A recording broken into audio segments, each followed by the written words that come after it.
Takže pre tých, ktorí by si chceli požičať auto v Dubaji, nie je to nič strašného. My sme si požičali takýto Land Rover, myslím, že je to 2 liter, ale má to 400 koní, krásne to frčí. Stál nás 200 € na 24 hodín.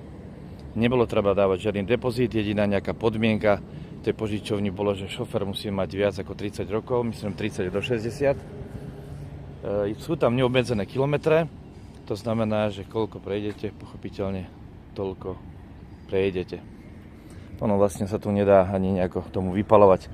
Tam je tá nevýhoda v tom, že vlastne tu v Dubaji sú tie kilometre obmedzené aj vlastne po tých cestách na 120, takže keď tomu chcete vykrútiť krk tých 400 koní, tak to fakt iba tak, že niekde zastať vedľa cesty, kde je to bezpečné a potom ho šupnú na tých 120, pretože tie pokuty potom sa prenášajú na Slovensko cez ten pás a tak ďalej, že to nie je také jednoduché, takže v podstate si ten výkon užijete iba na tých pár sekundách, zakiaľ to má tú stovku.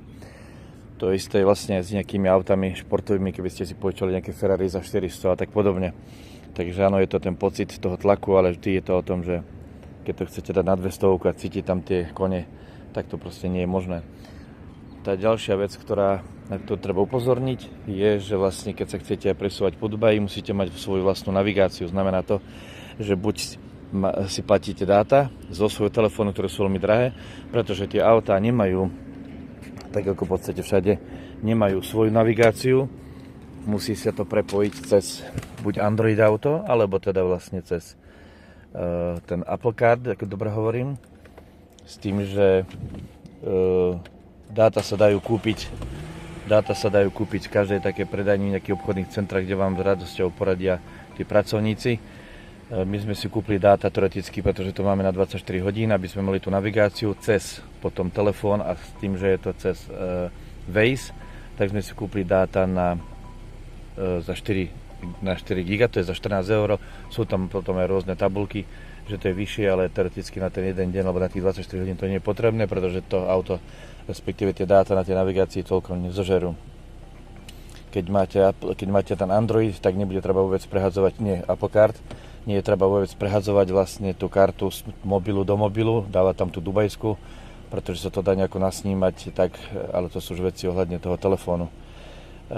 Chcel som ešte povedať, že vlastne auto, pretože je 4 liter, tak ono sa spapká, ale to tiež nie je problém, pretože ja som počul, že Dubaj je palivo také drahé ako v Európe, čo teda pravda nie je, pretože my sme dostali auto teoreticky s prázdnou nádržou a malo by nám to byť preplatené, uvidíme, ale tankovali sme na benzínke, nie v meste, ale niekde vedľa mesta, možno tam sú rozdielne tie ceny, každopádne vôbec ani nevidieť, že by na tej benzínke boli nejaké ceny písané v tých dirhamoch, či čo to tu majú za chechtáky, ale platili sme v prepočte, myslím, že 146, máme to vyrátané v podstate, že 36 € za 58 litrov nafty. Ani neviem, koľko to vlastne vyjde, ale vyjde to veľmi lacno, takže takýto nejaký silný motor, alebo celkové silné motory v Dubaji vôbec nie sú problém, lebo to nestojí žiadne peniaze.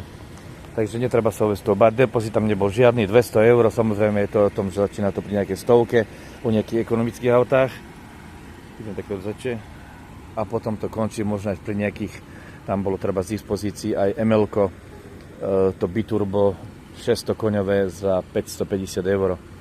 Ale hovorím, že pokiaľ si to človek neužije, skôr sme to brali o tú bezpečnosť, ako mať nejakú Toyota Prius, alebo čo to bolo. Takže takto.